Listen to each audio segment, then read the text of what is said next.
예레미야와 또 하나님과의 대화예요. 예레미야와 하나님의 대화. 저는 이 예언자들이 참 부럽습니다. 구약에 등장한 예언자들이. 왜냐하면 그들은 하나님과 대화를 하잖아요. 좀 궁금한 게 정말 많거든요. 질문이 너무 많으니까 하나님께서 상대 안 해주시는 걸지도 몰라요. 네, 저는 여쭤보고 싶은 게 정말 많아요. 예레미야가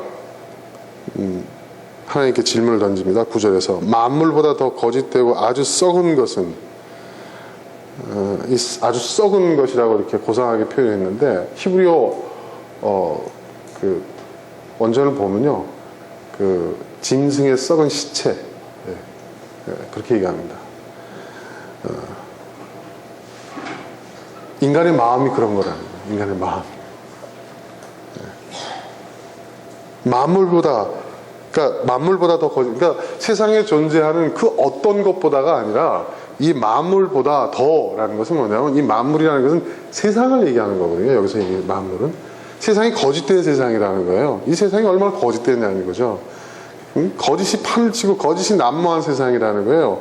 여기서 만물이라는 것은 하나님 지으신 만물을 얘기하는 게 아니라 세상을 말하는 거예요. 세상이 얼마나 거짓됐습니까? 그런데 이 거짓된 세상보다 더 거짓된 것이 뭐냐? 인간의 마음이라는 거예요. 그리고 죽은 짐승의 썩은 시체보다 더 썩어 있는 것이 인간의 마음이라는 거예요. 예레미야는요, 철저히 염세주의자입니다. 그리고 인간에 대한 깊은 절망. 그러니까 예언자들의 특징은 뭐냐면요, 깊은 절망에서 출발해요. 우리는 그런 생각을 하잖아요. 믿음은 적극적인 사고방식이고 긍정적인 사고방식이다. 그러니까 신앙인은 항상 희망적이어야 되고, 그런 얘기 여러분 들어보셨죠? 그래서 뭐 적극적인 사고방식 이꼴 믿음, 뭐 이렇게 생각하는 사람들이 많아요. 그런데 여러분, 구약의 예언자들은요, 철저히 절망입니다. 예, 세상에 희망이 없어요. 사람에게서는 희망이 없어요. 그 어떤 가능성도 없어요. 예. 그러니까 그들은 항상 절망하고 탄식하고, 예, 슬픔에 빠져 있어요. 예. 그들의 유일한 희망은 뭐냐면 하나님이에요. 하나님 외에는 그 어떤 것도 희망을 걸 수 있는 게 없어요. 예. 예언자들의 그 출발점은 인간에 대한 깊은 절망, 거기서 시작합니다. 네. 완전히 달라요. 그러니까 여러분, 기독교의 출발점은요, 인간에 대한 긍정이 아닙니다. 네. 기독교 신앙의 출발은요, 세상에 대한, 인간에 대한 정말 깊은 절망이에요. 네. 희망이 아니라. 그 절망에서 출발해요. 그리고 그 절망의 한복판에는 누가 있냐면, 그 절망은 또한 자기 자신으로부터 출발해요. 여기서도 얘기하잖아요. 거짓된 세상을 탓하는 게 아니에요. 그죠? 봤더니 이 거짓된 세상보다 더 거짓된 게 내 마음이에요. 인간의 마음이에요. 네. 세상이 온통 다 썩었어요. 냄새가 나는, 죽은 그 동물의 시체처럼 냄새가 나는 그런 세상이에요. 그런데 가만 보니까 그런 세상보다 더 썩어 있는 것이 내 마음이에요. 그걸 인정하는 거예요. 그러니까 결국은 뭐냐? 이 말은 뭐냐면, 뒤집어서 얘기하면, 이 세상을 이렇게 거짓된 세상을 만들고 이 세상을 이렇게 썩은 세상을 만든 것은 누구냐? 나라는 거예요. 인간 자신이라는 거예요. 예레미야가 참 위대한 거는 뭐냐면, 예레미야가 눈물의 선지자잖아요. 예레미야가 흘린 눈물은요, 여러분 오해해서는 안 됩니다. 그러니까 우리가 생각할 때 예레미야는 난 의인이고, 그 당시 유대인들, 이스라엘 니들은 다 죄인이야. 하나님을 떠난 악한 인간들이야. 너희들이 저지른 죄, 너희들이 하나님 앞에 행한 그 악, 그것 때문에 내가 슬퍼하고 탄식하고 눈물을 흘리고 있어. 이게 아니에요. 우리가 그걸 알아야 됩니다. 예언자들은요, 항상 어떻게 해요? 그 백성과 자기 자신을 동일시해요.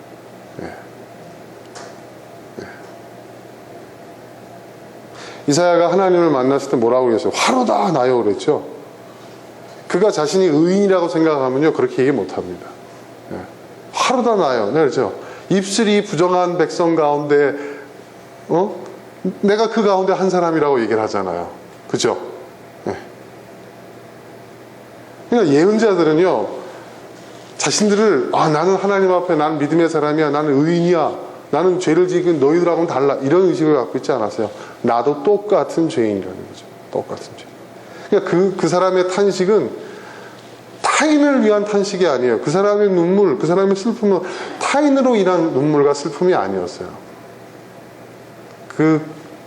자기 자신을 포함한, 나를 포함한 우리를 위한 눈물이었고 우리를 향한 탄식이었다는 거죠.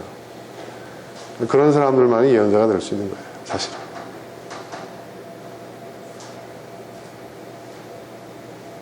그가 말합니다. 만물보다, 이 세상보다 더 거짓되고 아주 썩은 것은 인간의 마음이라는 거예요. 누가 그 속을 알 수 있겠습니까? 누가 그 속을 알 수 있겠습니까? 자기 자신을 포함해서 나도 내 속을 모르는 거예요. 인간이 인간의 속을 몰라요. 그렇죠? 내가 얼마나 거짓되고 내가 얼마나 내 안에 썩은 것이 있는지 몰라요.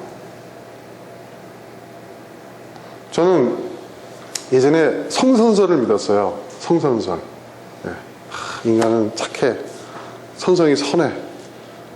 근데 조금씩 철을 들어보니까요, 나 자신을 비춰보니까 아니야, 악해, 인간은. 그걸 깨닫더라고요. 그리고 아이를 키우면서도요, 저는 봤어요. 이 생긴 건 천사같이 생겼는데 그 안에 있는 그 이기심과 그 탐욕과, 분명히 그 젖병 우유는 다 자기 몫을 먹어놓고서도 동생 것을 빼앗아 먹는, 전 두 눈으로 똑똑히 봤습니다, 어릴 때. 우리 애만 그런 줄 알았어요. 그래서 저는 제 딸을 위해서 기도 참 많이 했습니다. 주여, 저 탐욕을 없애주셔서. 근데 보니까 다른 집 애들도 다 그렇대요. 다. 제가 한번 경악한 적이 있었어요. 한번 어떻게 경악을 했냐면, 이제 제가 젖병을 양쪽 다 물려놨거든요. 근데 한 녀석이, 첫째가 1살 위니까 빨리 먹은 거예요. 그리고 이제 엄마 아빠가 딴 짓을 할 동안에 어떻게 하면 젖병을 동생 걸 빼가지고 지가 먹는 거예요. 그러다가 제가 고개를 싹 돌리니까 그거를 동생 입에다 그냥 꽂는데 눈을 확 찔러버린 거야. 쟤는 막 엉엉 울고 뭐 난리 났었죠. 그날 하루 종일 눈이 내가 뻐겠어요. 젖병에 찔려가지고. 그때 저는 굉장히 놀랐죠. 인간은 악하구나. 그 욕심. 욕심. 가끔씩 여러분 놀라지 않습니까? 애들 하는 행동 보면. 정말 놀랄 때 있지 않아요?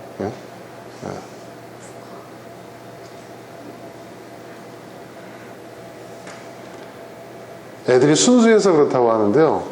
저는 그 순수라기보다는 이기심이죠. 사실 모든 인간의 욕심이 이기심에서 출발하지 않습니까? 그죠? 나도 그랬을 것이고. 우리 딸만 그런 게 아니라, 우리 딸이 지금 영국에서 잠을 자면서 귀가 간질간질 하겠네요. 다 그렇습니다. 정도의 차이가 있지. 인간 그런 존재라는 거죠.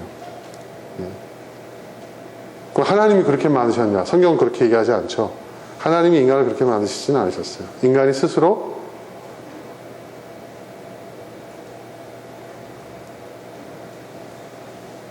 선택의 결과라는 거죠. 인간이 스스로 한 선택의 결과.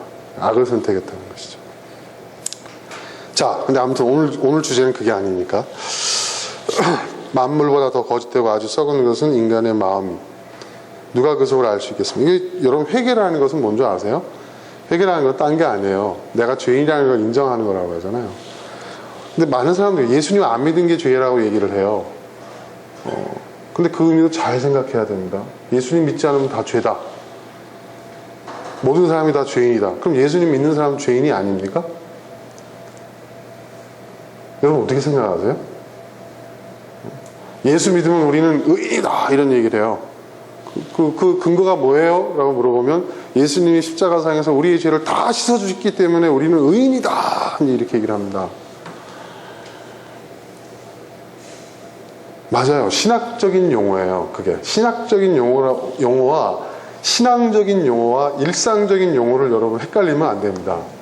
지금 우리 한국 기독교의 가장 큰 맹점은 뭐냐면 신학적인 용어를 신앙적 용어와 일상적 용어로 착각하고 있다는 거예요. 신학적 용어라는 건 뭐냐면 그러니까 이게 왜 이런 얘기가 나왔냐면 예수 그리스도께서 이 땅에 오신 목적이 뭐냐? 인간의 죄의 문제를 사해주기 위해서 오셨다. 그러니까 그리스도론에 나오는 이야기예요. 이거는 인간에게 적용할 얘기가 아니라 예수님에 대한 얘기를 하고 있는 거예요. 신학적인 측면에서. 예. 그리스도론이라는 거예요. 그리스도론이 뭐예요? 구원자 이론이라는 뜻이에요. 그러면 예수께서 이 땅에 오셔서 하신 게 뭐냐? 인류의 죄의 문제를 해결하셨다는 거예요. 무슨 말인지 이해되시죠? 그러니까 예수님을 믿는 사람은 죄의 문제가 해결된 사람이라는 논리적 규견이 나오죠. 그러면 죄의 문제가 해결됐으면 어떻게 돼요? 죄인이 아니라 의인이죠. 이건 뭐예요? 신학적 논거예요. 무슨 말인지 이해되십니까? 신학적 논거예요. 네. 왜냐하면 신학의 어떤 그런 신학적 이론들이 축적되면서 그 축적된 이론에 의해서 나오는 결과들이에요. 그러니까 이거는 신학적 논거고 신학적 용어예요. 그런데 그거를 뭐냐면 그거를 그대로 우리는 신앙적인 용어와 일상적인 용어 사용해서 그래서 나는 의인이다 이런다고요.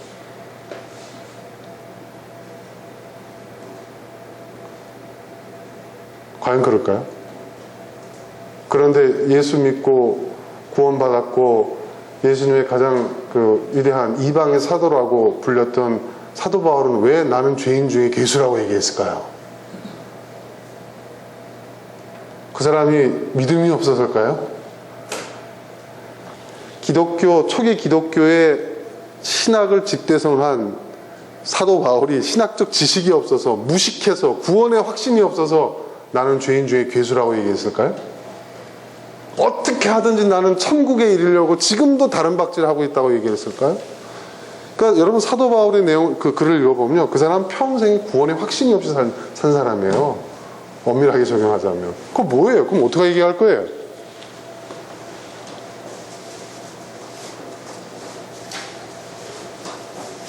우리는요, 하나님이 우리를 예수님의 은혜로 말미암아 죄의 문제를 해결한 의인으로 우리를 인정해.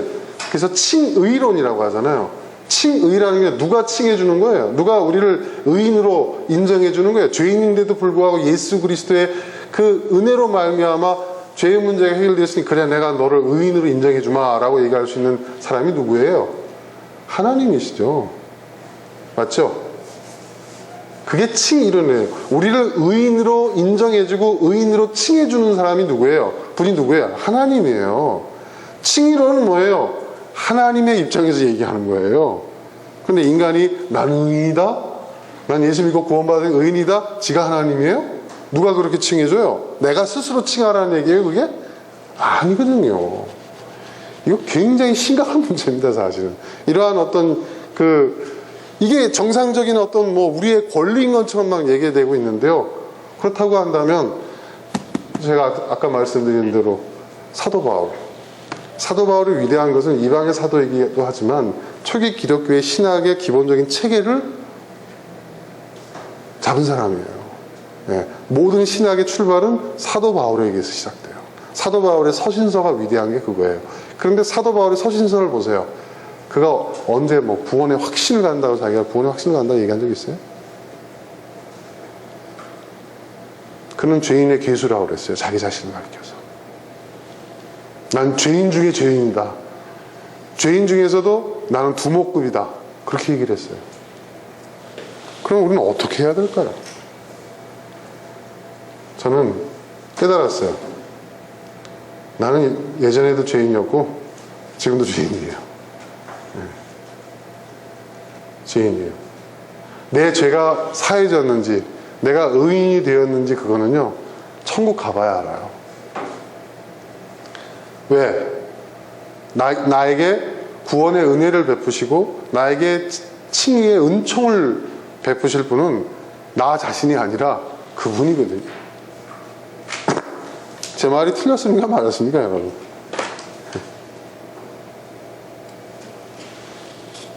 스스로 나를 의롭다라고 칭하는 건요, 내가 하나님이라고 얘기하는 거하고 똑같은 겁니다.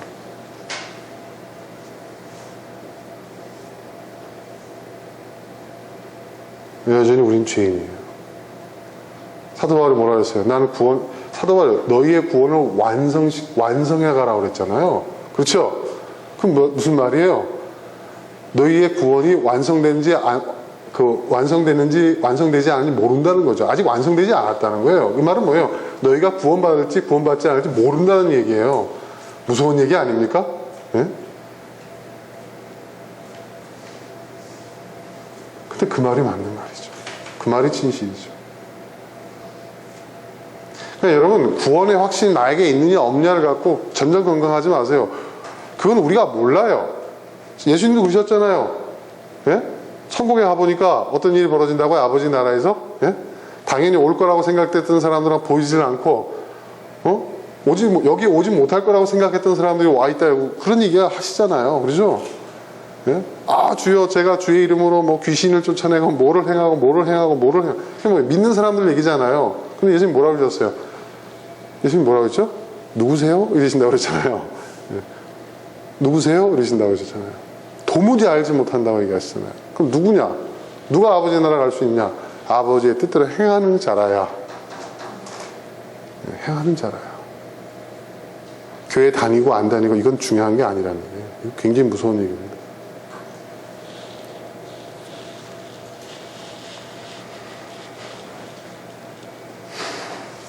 그러니까 여러분, 회개라는 것은요, 과거에 내가 난 죄인이었습니다. 그리고 예수님을 믿고 죄사함 받고 구원받았습니다. 저는 이제 의인입니다.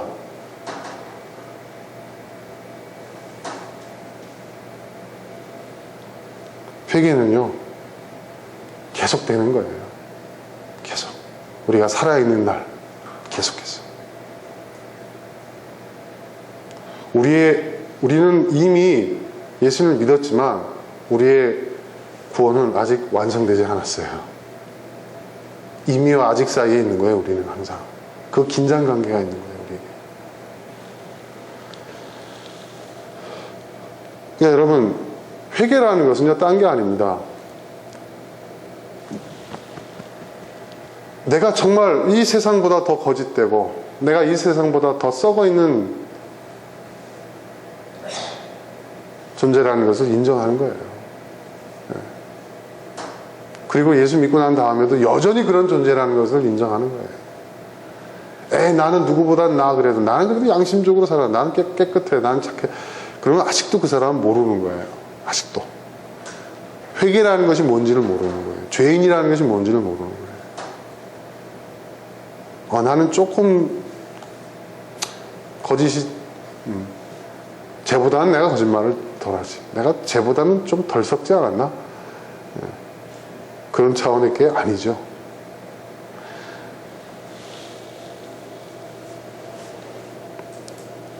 그러니까 예레미야는 그렇게 인간에 대한 철저한 절망, 자기 자신에 대한 철저한 절망이네.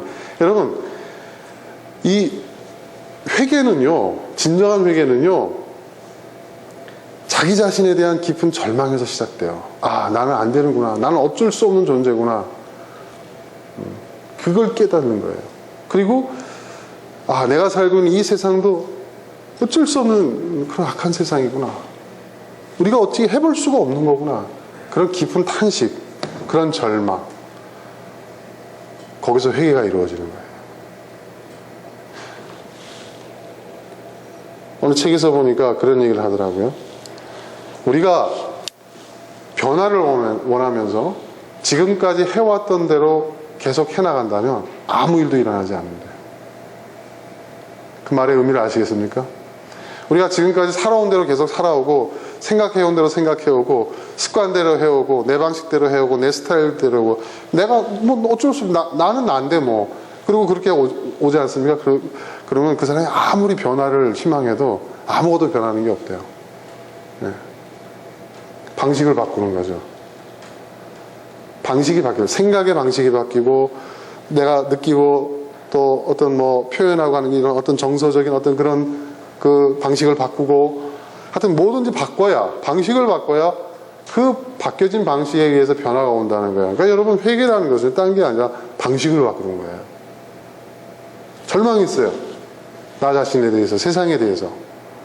예. 깊이 절망하는 거예요. 그럼 내가 절망하는 원인이 뭘까? 아, 잘못된 방식 때문이에요. 이 세상이 잘못된 방식으로 돌아가고 있고 내가 잘못된 방식으로 살아왔구나. 그 잘못된 방식이 죄예요. 죄, 성경에서 말하는. 예. 그 잘못된 방식을 버리고 올바른 방식을 찾아가는 것이 성경에서 말하는 회개예요. 그러니까 성경에서 말하는 선과 악이라는 것은요, 여러분, 이것은 선이야, 이것은 악이야 라고 규정되어 있는 게 아닙니다. 선과 악의 경계선이 쫙 나눠져가지고요, 요걸 넘어가면 선, 요걸 넘어가면 악. 그리고 선과 악이 이렇게 규정되어 있는 게 아니에요. 이러이러한 것은 선이고 이러이러한 것은 악이. 이렇게 되어 있는 게 아니에요. 성경에서 말하고자 하는 것은, 성경에서 얘기하고 있는 선과 악은요, 방식의 문제예요. 방식의 문제예요. 굉장히 중요한 얘기입니다. 이 얘기가. 그러니까 십계명에서 얘기하고 있는 것은요, 선과 악에 대한 규정을 얘기하고 있는 게 아니에요. 십계명은요, 선과 악의, 그러니까 선의 방식과 악의 방식에 대한 이야기예요. 그러니까 율법의 각 조항이 맞느냐 안 맞느냐 이게 중요한 게 아니라, 그렇게 말씀되어져 있는 그 말씀 속에 담겨져 있는 그 원리, 그 방식, 예, 그게 중요한 거예요. 근데 유대인들은 그 조항 하나하나에 매달렸죠. 근데 그 십계명만 갖고는 부족하니까 거기에 부과된 계명들을 만들고 뭘 만들고, 그래서 율법이라는 체계를 만들고 뭐 수천 가지의 조항과 규정이 있고 그걸 지키면 된다. 여러분, 선과 악이라는 것은요, 규정되어질 수 있는 게 아니에요. 여러분, 우리가 정말 규정할 수 있는 것이 얼마나 됩니까? 네? 여러분, 사랑을 한번 규정해 보세요. 우리가 어떤 규정을 내리든 그 규정이 사랑에 대한 완전한 규정이 될 수 있어요? 다담아낼 수 있어요? 그러니까 여러분, 어떤 추상적인 명제를 가지고 우리가 고민하는 게 사실은 굉장히 덧없는 일이에요. 그 어떤 멋진 그 규정도, 정의도 그걸 다 담아낼 수는 없어요. 근데 인류는 자꾸 거기에 매달려요. 그리고 무언가 규정할 수 있으면, 무언가를 정의할 수 있으면 그 문제가 해결된 줄 착각하고 있어요. 전혀 아니거든요. 사실은 모든 것은 방식의 문제예요. 우리가 어떻게 살아가느냐. 인생의 문제는 삶의 방식의 문제고요. 예. 세상의 문제는요, 이 세상이 돌아가는 방식의 문제예요.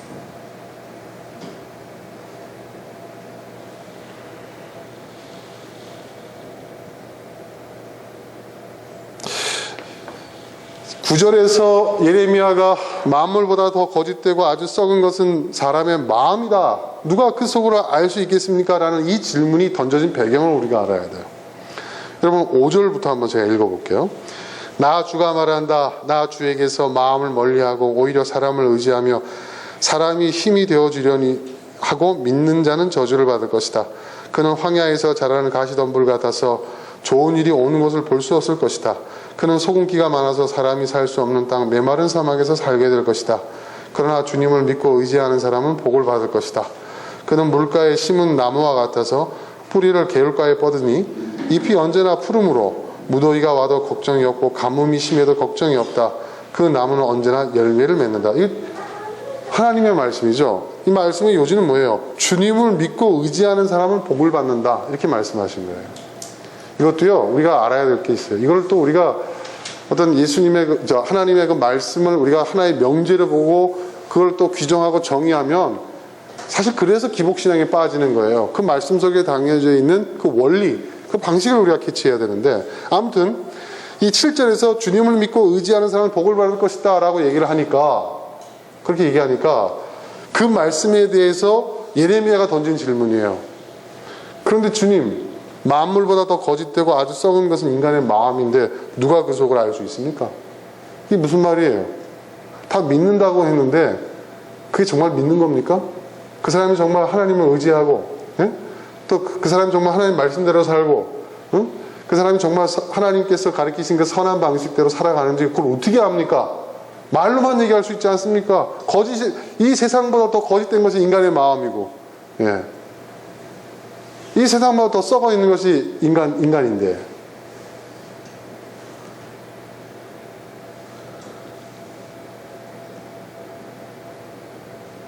여기에는 굉장히 중요한 질문이 있는 거예요, 이 안에. 믿음이라는 것에 대해서. 예. 인간의 어떤 본질에 대한. 누가 그 속을 알 수 있습니까? 그냥 10절에서 하나님께서 뭐라고 대답을 하십니까?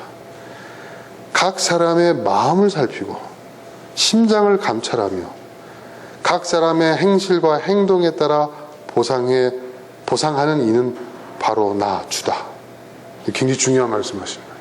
자, 보세요. 각 사람의 마음을 살피고 심장을 감찰하며 각 사람의 행실과 행동에 따라 보상하는 이는 바로 나 주다. 그러니까 누가 그걸 판단합니까? 그렇죠? 그렇게 물어봤죠. 누가 그걸 판단합니까? 그랬더니 그 누구도 판단할 수 없어요. 인간은 판단할 수 없는 거예요. 그러니까 우리 눈에 보이기에 착한 사람이 주님 보시기엔 악한 사람일 수 있고요. 우리 눈으로 볼 때 굉장히 거짓된 사람이 하나님 보시기에 진실된 사람일 수도 있어요. 그걸 판단할 수 있는 유일한 분은 누구예요? 하나님이에요. 그럼 바꿔 말하면 뭐예요, 여러분? 하나님 외에는 누구도 그거를 판단할 수 없다는 거예요. 그럼 이 세상에 판단할 수 있는 사람이 있다는 거예요? 없다는 거예요? 없다는 거예요. 굉장히 중요한 얘기입니다. 그러니까 성경에서 너희는 판단하지 말라 이렇게 말씀하시잖아요. 여러분, 판단한다는 것이 얼마나 무서운 건지 아십니까? 판단한다는 것은요, 규정한다는 거예요. 말하자면. 그렇죠? 규정하는 거예요. 이건 악한 거, 이건 선한 거, 너는 악한 놈, 너는 선한 놈, 너는 어떤 사람, 너는 저런 사람. 네. 예전에 우리가 한번 교회에서 한번 갑자기 그 동화 작가 이름이 생각이 안 나요. 유명한 목사님인데, 별 달아주는 거 나오죠. 네? 사람들마다 별을 붙여주고, 너는 별이 몇 개네, 별이 몇 개네. 그걸 가지고 평가하는 그런 풍자하는 그 동화가 있었잖아요. 맥스 루케이터인가? 제가 지금 잘 기억이 안 나는데, 그 제목이 뭐죠? 너는 특별하다. 기억나세요, 여러분? 인터넷 쳐보세요. 그 동화 재밌습니다. 애들한테 한번 보여주세요. 네.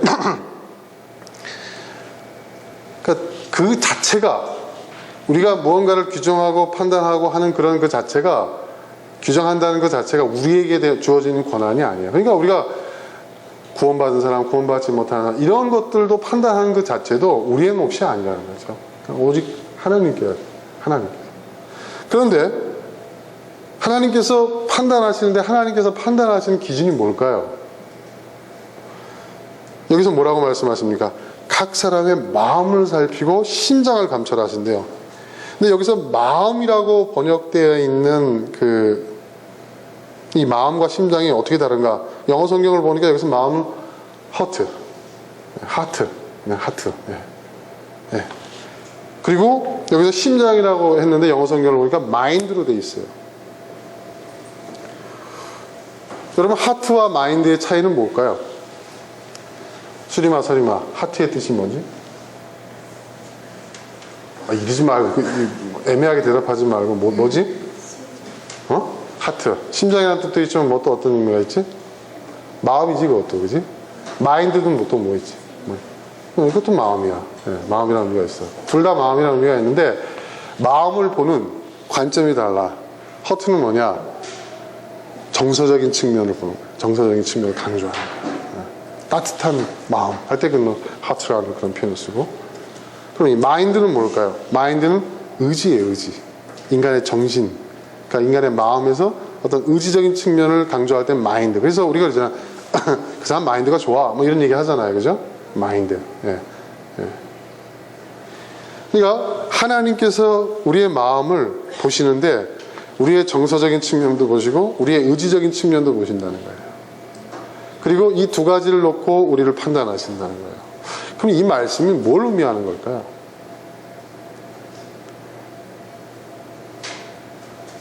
그 다음에 각 사람의 행실과 행동, 행실이라고 번역되어 있는 것은 conduct라는 단어인데 conduct는 뭐죠? 구체적인 행동, 그죠? 네, 행동이죠. 행동하다라는 동사적 의미도 있고요. 네? 그 다음에 여기서 행동이라고 번역되어 있는 것은 deed라고 되어 있어요. deed는 뭐죠? 진짜 말 그대로 행위예요. 어떤 행위. 그러니까 하나님께서는 우리의 마음을 보시고 우리의 행위를 보시는 거죠. 모든 측면, 그러니까 토탈적으로 보시는 거죠. 그걸 보고 하나님께서 판단하신다는 거예요. 여기서 또 기대되는 게 있어요. 우리는 상을 좋아하잖아요. 보상. 예, 보상해 주신대요. 보상. 예. 그러니까 애들이 말입니다. 의사 선생님이, 소아과 의사 선생님들이 얘기하시는데요. 소아과 의사 선생님 방에는요, 여러분, 이제 갈 일이 별로 없죠. 근데 여기 어린애 키우는 그 부모님 계시니까 두 가정은 볼 수 있겠네요. 소아과 의사 책상에는 또는 병원에는 반드시 사탕이 있어요. 그렇죠? 그 사탕이 뭘 상징하는 줄 아세요? 주사 잘 맞고 울지 않으면 너에게 보상이 있다. 애들이 주사 맞을 때 뭘 보는지를 카메라가 추적을 해봤어요. 그랬더니 애들의 눈이 천편일률적으로 부모님 얼굴 보는 게 아니에요. 그 의사 선생님 책상에 위에 있는 사탕을 본대요. 병원에 자주 와본 경험 있는 아이들은 아, 이 고통이 끝나면 달달한 게 내 입에 들어와. 이걸 안다는 거죠, 애들이. 한번 실험을 해보세요, 여러분도. 재미있을 것 같아요. 네. 애들이 반드시 그 사탕이 없으면 난리가 난답니다. 네. 애들의 그 저항이 격렬해진답니다. 네. 그래서 그 소아과 의사가 인터뷰를 하는데 반드시 올려놓는데요. 반드시 아이들 눈에 보이게 해야 된대요. 네. 그것도 굉장히 중요한 마케팅 전략인 것 같습니다. 자, 그런데 우리 눈길에 그냥 보상이에요. 보상. 보상. 네. 보상. 자, 사람들이 무언가를 평가하고 그 평가에 대해서 우리가 얘기를 할 때 항상 그 평가의 기준은 뭐죠, 여러분? 결과잖아요. 어떤 결과가 나오냐. 네. 특히 인간은 어떻게 평가하는 데 있어서 그 평가를 용이하기 위해서 인간이 고안해낸 게 뭐죠, 여러분? 모든 것을 다 수치화하는 거예요. 그렇죠? 수치화. 돈 많이 벌었어? 얼마나 벌었어? 그죠? 돈 벌었다는 게 중요한 게 아니에요. 인간의 기준에 의하면. 그죠? 얼마나 벌었어? 네. 출세했어? 연봉이 얼마나 돼? 그죠? 집 샀어? 몇 평이야? 그렇죠, 여러분? 차 샀어? 몇 cc야? 그렇지 않습니까, 여러분? 인간이 평가하는 모든 기준이 여러분 이 숫자와 관련돼 있어요. 시험 잘 봤어? 나는 잘 봤다고 생각했는데 점수가 몇 점이야? 네. 우리 아들은 80점만 맞아도 잘 봤다고 생각하는데 네. 우리 딸은 90점을 맞아도 시원치가 않은 거예요. 네. 그럼 이제 그러죠. 그럼 그런 아이들한테 너는 왜 이렇게 욕심이 없니? 야망이 없어 너는? 뭐 이런 얘기 하잖아요. 나는 만족하는데. 네. 할 만큼 했잖아. 네. 공부 1시간 하고 80점 맞은 게 잘한 거예요? 여러분 공부 5시간 하고 90점 맞은 게 잘한 거예요? 네? 그러니까 우리는 뭐든지 평가를 할 때요 그렇게 수치화한단 말이에요. 숫자. 네. 숫자는 거짓말 안 해. 근데 숫자는 거짓말해요. 제가 아까 모두에 어저께 무한도전 그 얘기 했잖아요. 그게 숫자가 거짓말하는 것을 가리키는 거거든요. 우리가 숫자에 얼마나 잘 섞고 있는지를 얘기하고 있는 거거든요. 예.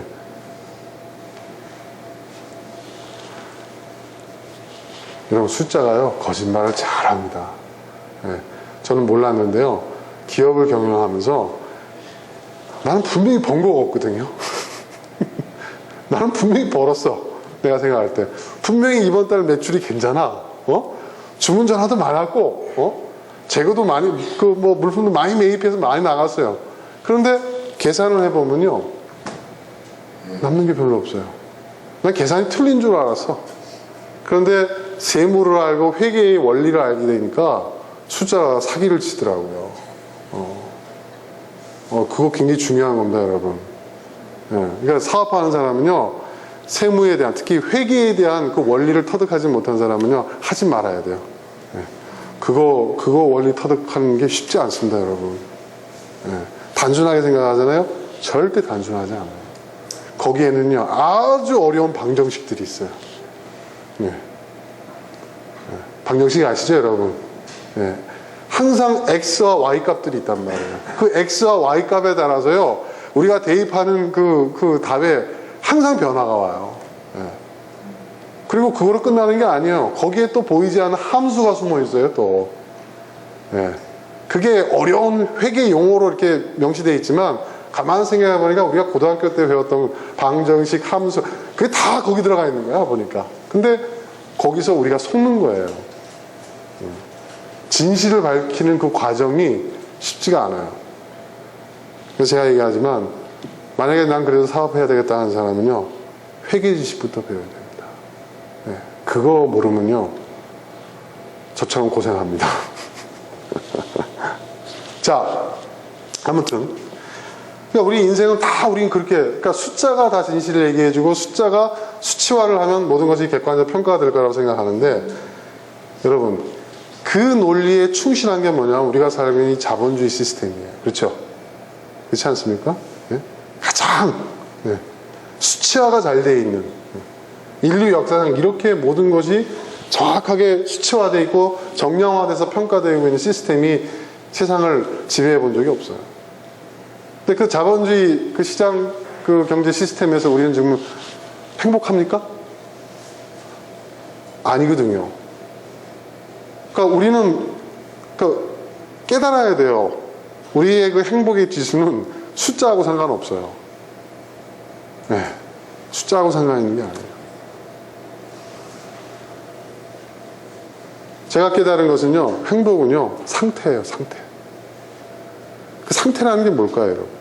결과가 아니에요. 어떤 결과가 탁 나오는 것을 보고 우리가 순간순간 기뻐할 수는 있죠. 어떤 성취감 때문에. 하지만 그 성취감이 행복은 아니에요. 네. 너무 또 거기에 빠져들면 어떻게 해요? 그 성취감 중독자가 되는 거죠. 네. 네. 그죠? 또 노예가 되는 거죠. 상태거든요. 행복이라는 것은. 근데 이 상태는 숫자하고 상관이 없어요. 왜? 수치화될 수 없기 때문에. 그렇지 않습니까, 여러분? 그렇지 않아요? 수치화될 수가 없어요. 그게 인간의 행복이에요.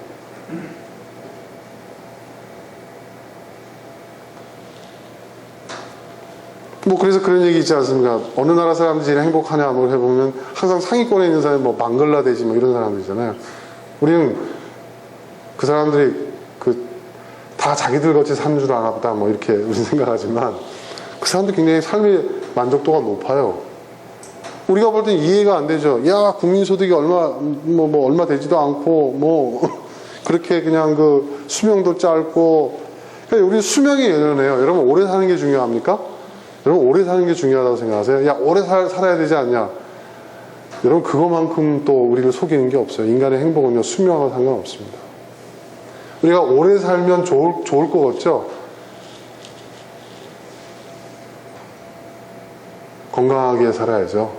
행복하게 살아야죠. 그죠, 여러분? 그렇지 않습니까?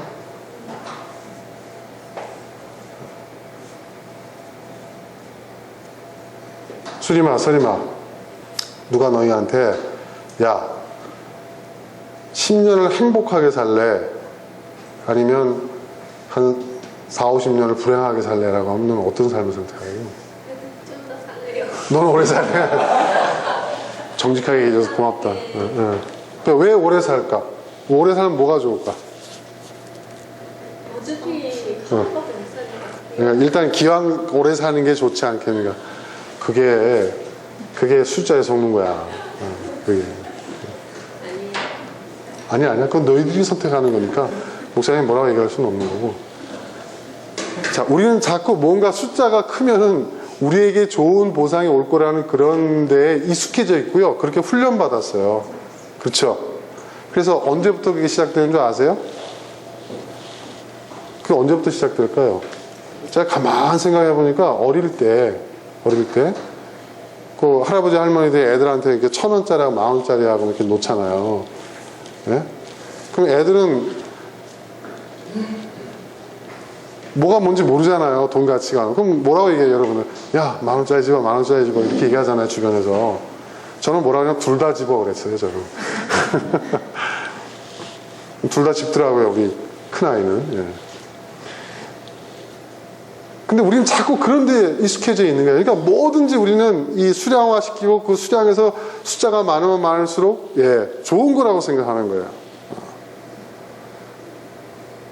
근데 그것이 우리의 행복과는 사실은 그렇게 큰 연관성이 없어요, 여러분. 없어요.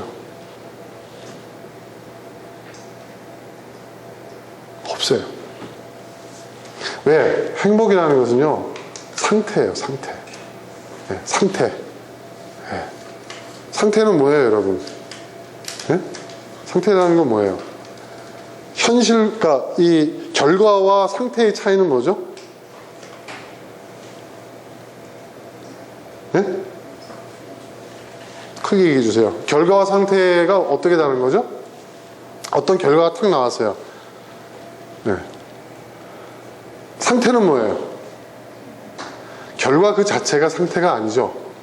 그죠? 상태라는 것은요, 나의 마음가짐, 그죠? 나의 어떤 느낌, 그렇죠? 그죠? 무슨 말이죠? 그리고 그것에 의해서 우리가 어떤 결정을 내리고 선택을 하는 그 모든 일련의 과정이 상태잖아요. 그렇죠? 그 결과는 뭐예요? 그것에 의해서 도출되는 거죠. 그러면 우리가 착각을 하고 있는 게 뭐냐면 그 모든 것들이 어떤 결과를 위한 과정에 불과할 뿐이라는 생각을 하는 거예요. 그래서 우리는 결과를 중요시하고 과정을, 그 상태를 우리는 덜 중요시하는 그런 세상에 살고 있어요. 그런데 여러분, 우리가 시험 문제를 풀 때도요, 올바른 답을 얻으려면 그 답을, 그 수학 문제를 하나 풀더라도 어떻습니까, 여러분? 그 답을 가져오기는 올바른 과정이 필요하잖아요. 그렇죠? 연산 과정이 필요하잖아요. 네. 그러니까 그 과정이 어떠냐에 따라서 결과도 달라지는 거예요. 여러분, 결과는요, 항상 상태의 결과예요. 네? 어떤 그 일련의 그 과정의 결과예요. 결과가 나오고 그 결과를 초래한 어떤 상태나 과정이 거꾸로 가는 게 아니에요. 항상. 그럼 뭐냐? 결국은 이 과정, 이 상태가 중요한 거죠. 근데 그게 다 어디서 나오는 거죠, 여러분? 우리의 마음, 우리의 정신, 우리의 행동, 우리의 행위, 여기서 다 나오는 거 아니에요? 그렇죠? 그러니까 하나님께서는 보시는 걸 뭘 보신다고 그랬어요? 하나님은? 과정을 보시는 거예요. 우리의 상태를 보시는 거예요.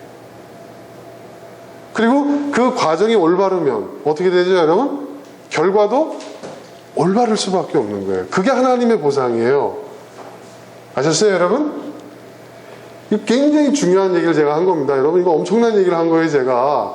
하나님의 보상은요, 기도 열심히 하고 전도 열심히 하고 우리가 헌금 열심히 내면 하나님이 어떤 복을 내려주신, 이게 하나님의 보상이 아니고요. 기독교 신앙에서 말하는 하나님의 보상이라는 것은요, 올바른 과정을 거치는 자에게 주어지는 올바른 결과가 하나님의 보상이라는 거예요. 그래서 성경은 뭐라고요? 심은 대로 거둔다고 얘기하는 겁니다. 내가 잘못된 걸 심었는데 좋은 게 나온다고요? 절대로 그것은 하나님의 복이 아니에요. 근데 우리는 그걸 기대하잖아요. 우리 학생들 공부를 하나도 안 했는데 항상 시험 전날 우리가 가잖아요. 하나님 정말 계시다면 이번 시험에서 네. 좋은 결과가 나오게 해주세요. 네. 잘 찍게 해주세요. 네? 잘 알지, 목사님. 목사님도 그랬거든. 네. 정말 그랬어, 목사님도. 그랬는데 좋은 결과가 나오잖아요. 얼마나 감사한지. 하나님은 살아계시는군요. 네. 근데 안 좋은 결과가 나오잖아요. 하나님 날 사랑하지 않으시나 봐. 제가 아주 단순하게 표현을 했지만 사실 우리의 삶의 많은 부분, 우리 신앙생활 많은 부분이 그런 연소가 아닙니까? 그런 일들로 가득 차 있지 않아요?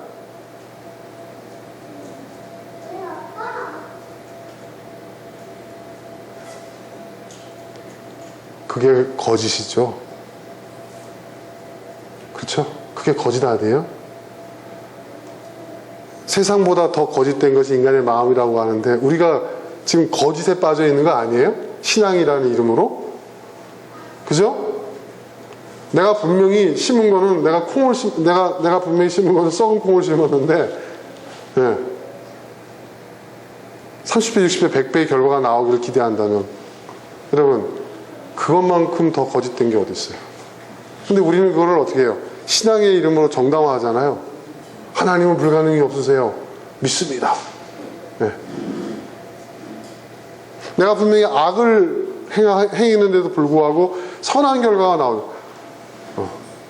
악을 선으로도 모든 것이 협력하여 선을 이루게 하시는 주님, 선한 결과가 나올 줄로 믿습니다. 세상에 그보다 더 거짓된 게 어디 있어요? 여러분 가만히 보면요, 우리가 신앙의 이름으로 얘기하고 있는 많은 것 가운데 정말 거짓된 것들이 얼마나 많은 줄 아세요, 여러분? 그게 진리고 그게 믿음이라고 얘기를 해요.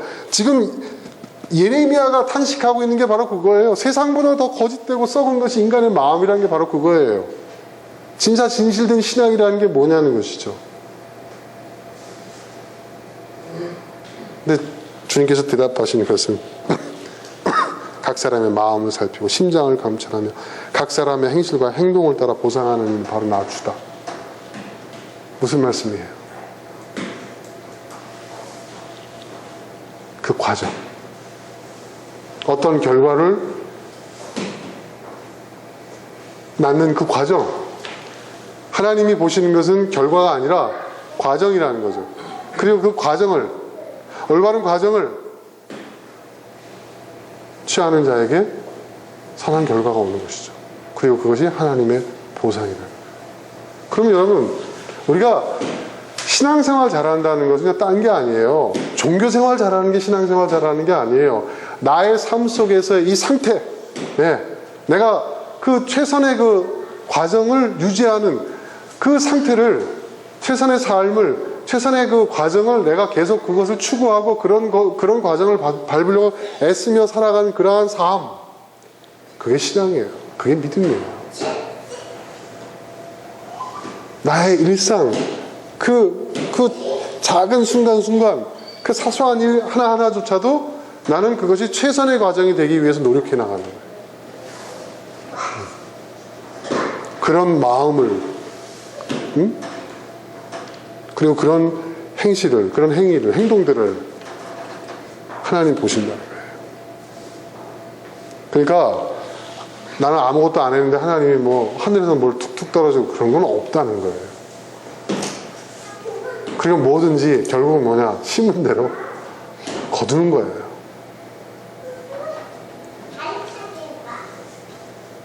그게 하나님의 보상법입니다. 하나님의 보상법. 그러면 이제 우리는 어떻게 해야 할까요? 우리가 기대하는 어떤 결과가 있어요. 그리고 그것이 하나님의 보상으로서 나에게 주어지길 원한다고 한다면 우리는 그 결과를 얻기 위해서 노력하는 그 과정이 최선의 과정이 되어야 된다는 것이죠. 나의 마음, 나의 생각, 나의 행동, 나의 행위, 그 모든 것이.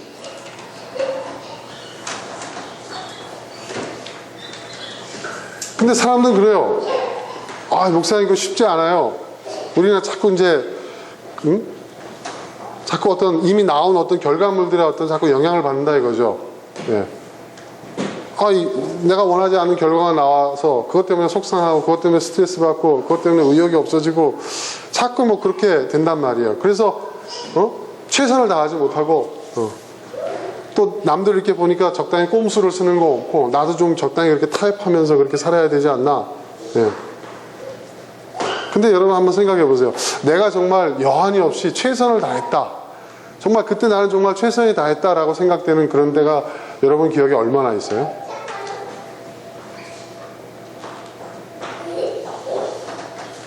그렇게 많지 않은 것 같아요. 저의 경우는. 그리고 또 거꾸로 뒤집어서 내가 정말 그때 참 잘했어. 정말 나 그때 정말 정말 좋았어. 행복했어. 이런 기억이 날 때가 있잖아요. 그때가 언제예요, 여러분? 저는 저의 경우에 가만히 생각해 보니까요. 어떤 결과가 나왔을 때보다는 내가 희망하는 그 결과를 위해서 최선을 다했던 그 과정 속에서 경험했던 거.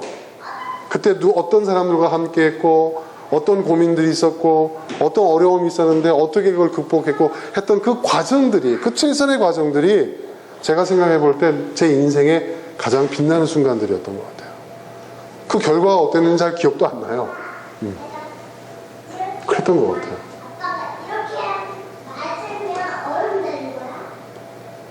그게 우리에게 주어진 인생을 잘 살아내는 길이 아닐까요? 그게 신앙생활 잘하는 것이 아닐까요? 그 미성숙하다는 것은요, 제가 요즘 깨달았어요. 예전에 저도 목적이 이끄는 삶 해가지고 그냥 목적지향적인 삶 이런 것들을 많이 추구를 했는데 가만 보니까 그거야말로 미성숙하더라고요. 네. 꼭 목적이 필요해요, 여러분? 목적이 필요해요? 우리가 어떤 목적을 우리가 규정하는 것은 왜 그렇죠? 우리의 삶은 여러분 어떻습니까? 우리가 하나님 앞에 서는 그날까지 여정이라고 얘기하잖아요. 긴 여정이잖아요. 과정이잖아요, 여러분. 그죠? 우리가 목적을 우리가 정하는 이유는 그 목적을 정말 성취해서 그걸 내 거로 만들고 내가 소유하고 그 위해서 내가 뭔가를 군림하겠다는 그런 것보다는 사실 정말 우리가 어떤 목적을 세운다는 것은 뭐예요? 그 목적을 추구하면서 추구해 나가는 그 과정을 우리가 아름답게 최선의 과정으로 만들고자 하는 거 아니에요? 그렇죠? 그러니까 진짜 우리 인생의 목적은요, 우리가 규정한 그 목적 그 자체가 목적이 아니라 그 목적을 위해서 우리가 노력해 나가는 그 삶의 그 과정이 진짜 목적인 거예요. 그러니까 목표를 성취했을 때만 행복한 게 아니고, 그때 행복한 게 아니고요, 그 목적을 향해서 나아가는 그 과정에서 우리는 행복해야 된다는 거죠. 그게 행복이라는 거죠. 그게 신앙생활이라는 거죠. 그게 신앙생활. 성경이 그러잖아요. 우리는 뭐예요? 나그네라고 얘기해요. 나그네? 아니에요. 우리는 여행자예요, 여행자. 여러분, 여행자의 마음을 한번 생각해 보세요, 여행자. 자, 한국 사람들 제일 잘하는 게 있잖아요. 예? 한국 사람들은 뭐예요? 여행을 갈 때 뭔가 이렇게 즐기고 느긋하게 이런 게 없어요. 계획이 있어요. 루브르 박물관, 에펠탑, 항상 그렇잖아요. 예. 제가 이제 영국 가가지고 대형 박물관 갔는데, 와, 정말 박물관이 어마어마한 거예요. 예. 그래서 우리가 처음에 이제 일행들이 6시간만 돌아보자고 하는데, 이건 내가 볼 때 이거는 인류 문화 유산에 대한 모독이다. 내가 그랬어요, 나중에. 야, 우리 있잖아. 오늘 하루 여기서 시간 다 보내자. 그것도 아셔서 그 다음날 또 갔어요. 근데 딱 보면 티가 나요. 한국 관광객들 와가지고요. 예. 휙 한번 돌아보고, 예. 그 광장에서, 그 매점에서 커피 한 잔씩 마시고 나가요. 예. 일정이 바쁘다는 거죠. 다 한 번. 우리가 어딜 가봤다. 어딜 찍어봤다. 여기 찍고 저기 찍고. 그게 여행의 목적이에요. 그 과정이 중요한 거 아니에요? 그렇지 않아요, 여러분? 예? 내가 거기서 무엇을 느끼고 뭘 보았고, 그렇지 않습니까? 뭘 그 다음 일정이 뭐 그렇게 중요해요? 예. 또 그리고 또 우리 한국 사람들은요, 외국 사람들 좀 이런 뭐 우리가 좀 뭐 이렇게 비교한다는 그런 의미보다는 이 여행 문화가 이렇게 발달되는 곳은요, 한 번 사이에 갔다 왔잖아요. 그럼 그 사람들은요, 몇 년에 걸쳐서 반복적으로 가기도 한대요. 그럼 우리나라 사람은 어떻게 하죠? 에이, 가봤어. 지가 가본 건 프랑스 파리밖에 없으면서 프랑스를 다 아는 것처럼. 또 프랑스 파리에서도 자기가 가본 루브르 박물관, 에펠탑, 딱 저기 다 아는 것처럼 얘기한단 말이에요. 재미없대요. 질린대요. 그러니까 그 사람들은 뭐냐? 과정을 즐길 줄 모르는 사람이에요. 네. 쉽게 실증내고. 근데 우리가 우리의 인생도 그렇게 살고 있는 거 아닐까요? 그렇지 않아요, 여러분?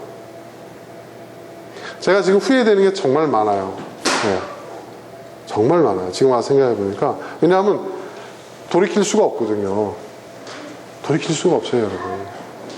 네. 그것은 여러분 타임머신이 발견돼도 못해요. 이게 무슨 얘기인 줄 알아요?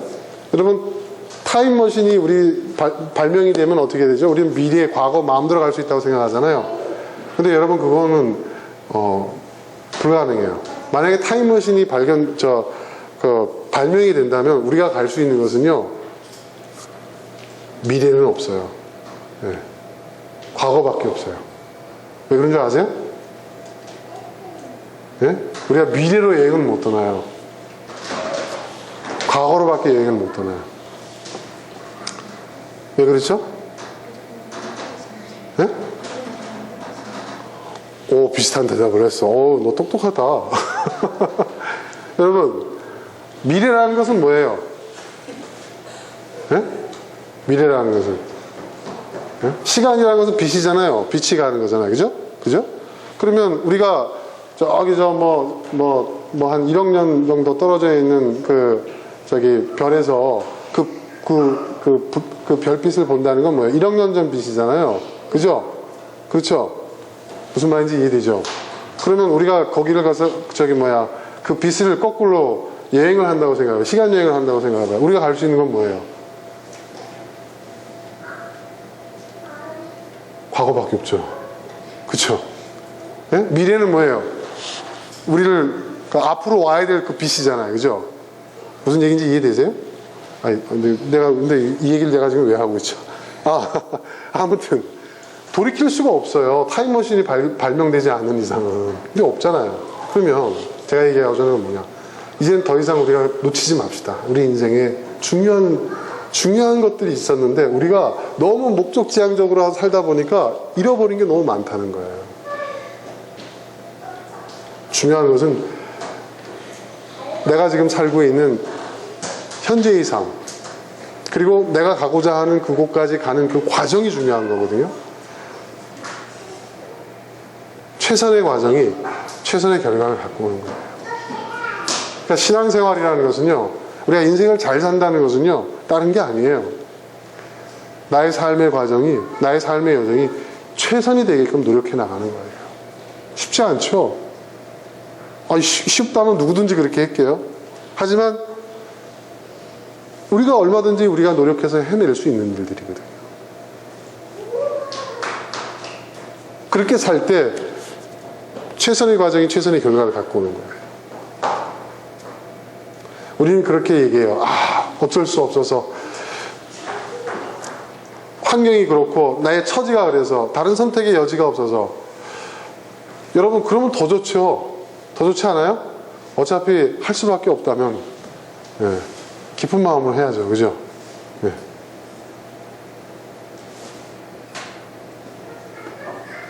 어떻게 그럴 수 있어요? 그런 얘기를 많은 사람들이 합니다. 아니에요. 그거 충분히 할 수 있습니다. 우리가 우리 자신을 이제 새롭게 훈련하는 거예요. 지금까지 우리가 그 수치화하고 그 어떤 세상의 어떤 그런 정형화되어 있는 어떤 그런 편견들, 그런 어떤 관습들, 그런 생각들, 그런 가치관들로부터 우리가 벗어나서 내가 내 삶을 주체적으로 사는 거예요. 네. 내가 가치 있게 여기고 내가 소중하게 생각하고, 예, 그걸 우선하는 거예요. 예.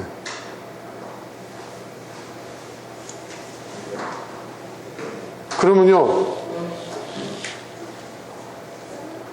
알 수 없는 그런 힘이 나에게 생겨요. 의욕이 생겨요. 예. 그리고 또 행복해져요. 예.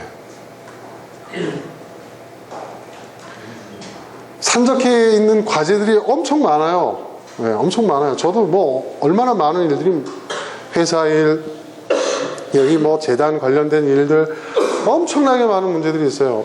그거 하나하나 빠져가지고 고민하면요 답이 없어요. 저는 그래서 생각 안 합니다. 예, 생각 안 해요. 그러니까 거기에 끌려다니니까요. 항상 거기에 끌려다니니까 아직 결정도 되지 않은 그 미래에 난 자꾸 끌려가게 되는 거예요. 그래서 현실을 놓쳐요. 그래서 저는 생각 안 합니다. 그리고 지금 내가 할 수 있는 최선에 저는 집중해요. 예. 그리고 그 문제가 닥쳐올 때는 그때 가봐야죠. 뭐 어떻게 하겠어요? 그때 가봐야죠. 그죠? 예. 주사 맞아야 될 거 그때 가서 주사 맞게 되면 주사 맞는 거지. 뭐 벌써부터 내가 걱정할 필요가 없잖아요. 그죠? 아, 그렇게 내 자신을 훈련시키다 보니까요. 뭐 어떤 일이 벌어져도 별로 저는 영향을 안 받게 되더라고요. 정말 그렇게 되더라고요. 예. 예. 뭐 그냥 콧노래가 나와요. 예. 예. 그냥 즐거워요. 그리고 어떤 음악을 들으면 아, 이 음악 너무 좋다. 예.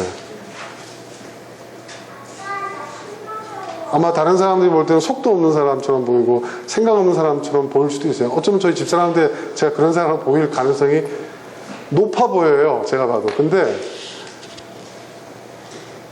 실제로 그렇습니다. 네. 실제로 그렇습니다. 그래서 저는요, 이 와중에도 책을 쓰고 있고 이 와중에도 제가 좋아하는 음악을 듣고, 예. 이 와중에도 저는 또 즐겁고 행복해요. 이 와중에도. 예. 그리고 지금 그 순간에서 내가 할 수 있는 최선을 다해요. 예. 내가 할 수 있는 최선의 것들을. 그렇게 보니까 내 마음속에 아까 예레미야가 절망에서 시작했잖아요. 그죠? 그런데 제 마음속에 희망이 있어요. 그리고 의욕이 있어요. 제가 긍정적이고 적극적인 사람이었기 때문에 이렇게 할 수 있는 게 아니에요. 어떤 사람들은 그렇게 얘기를 해요. 하지만 그렇지 않습니다. 저 굉장히 비판적이고 부정적인 사람이었거든요. 사람이 마음이 바뀌고 생각이 바뀌더라고요. 여러분은 어떻게 생각하십니까? 하나님이 말씀하신, 오늘 본문에서 말씀하신 그 말씀이 우리에게 무엇을 일깨우고 있는지 한번 잘 생각해 보세요. 그리고 우리가 무엇을 놓치고 있는지. 네. 자, 이 시간 우리 함께 기도하겠습니다.